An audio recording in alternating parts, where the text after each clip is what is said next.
Here's part 2 of The Troop by Nick Cutter. We got an absolute killer out here doing killer stuff in the streets, getting them treats. So, Tim was with this very sick man. He knew he was sick with something, and all of the alarm bells in his head was going off. He's like, alright, I gotta triage this guy, but I cannot touch him. He looks diseased. What kind of disease does he have? He's trying to diagnose this stranger in his head. Like, alright, he looks like... It looks like typhoid. It could be something else. It could be a cancer. I don't know. It could be infectious. I'm not about to infect myself and the kids I'm with. So the man, we'll call him Starvin' Marvin, he's like, please feed me. I need food. And Tim's like, okay, I have food for you. We have an emergency radio. I'm going to call someone to get you out of here and get you some help. So Starvin' Marvin immediately rushes towards the cabin since he noticed the lights were on. It is the middle of the night, and Tim's like, whoa, hey, no, you're not going to go in there by yourself. You're going to wait out here, and I'm going to go in, grab you a couple things to eat, I'll get you a blanket, but I'm going to get the radio, and we're going to get you some help. And Marvin tried to push his way into the cabin, and Tim just, couldn't manhandle Starvin' Marvin, because he didn't know if he was infectious or not. So he's a smart cookie in the book. So after a little bit of arguing and the man resisting, Tim's like, okay, all right, fine. Let's get you in here. I'll sit you on the couch. We'll get you a little warm, but do not move from this spot.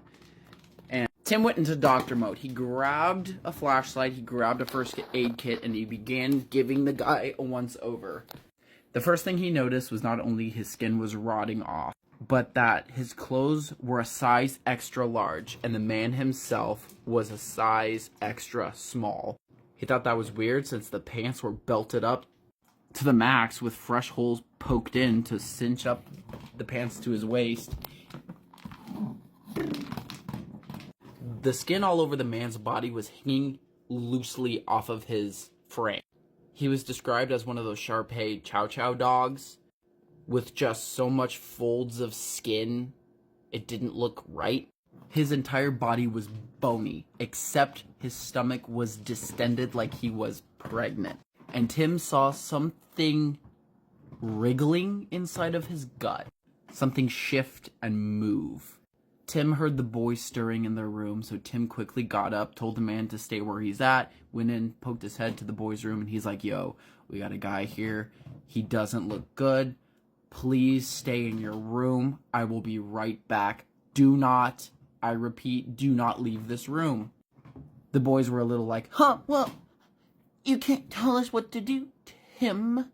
Keep in mind, these boys are apparently under the age of 10, and they had a lot of attitude like they were teenagers, so it was hard for me to listen to the book and imagine them as kids, because I know how I acted when I was 8 or 9, and it sure as heck wasn't as snarky as these 8, 9, 10-year-olds. The way they thought about the world, the way they discussed their feelings was very much like 16-year-olds. So it was a little bit of a takeaway. That's my only complaint. So it was at the same moment where Tim re-entered the room, grabbed the emergency radio, and tried to reach out to somebody. And the radio made a sharp electric feedback noise, and the man lost it. He got up, immediately screamed, grabbed the radio, and smashed it on the ground. And as Tim fought the guy, grabbed his hands, the man spewed this vomitous green and black slime all over Tim. Ruh-roh. Oh no, that can't be good.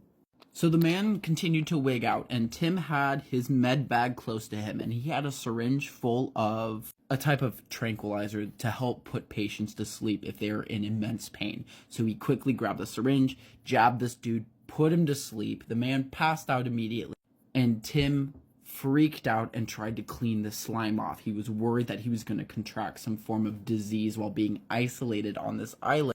The boys heard the commotion and tried to get out of the room. Tim yelled at Kent to not open the door and stay where he is. Stay put, something is going on. I am okay. The man is freaking me out, so please stay where you are.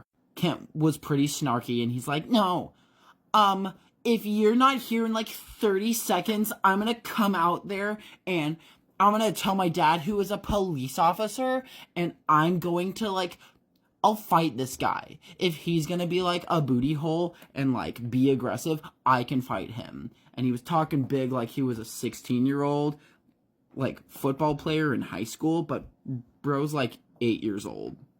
Tim's like, I swear to God, Kent, if you start doing the same shit, we're gonna have to have a talk with your parents. Knock it off, stay in your room, do not put yourself in danger. We're not doing that right now.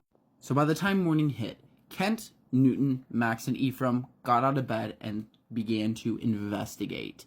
They noticed immediately as soon as they walked into the living room of the cabin, the strange man, was asleep under piles of blankets. The cabinets to their food storage were open, and there was cracker and chip boxes all over the place, and Tim was covered in the crumbs. And he looked at the boys and he's like, ha, ha, attack of the midnight munchies. I've been up all night. Even though this is very out of character for Tim.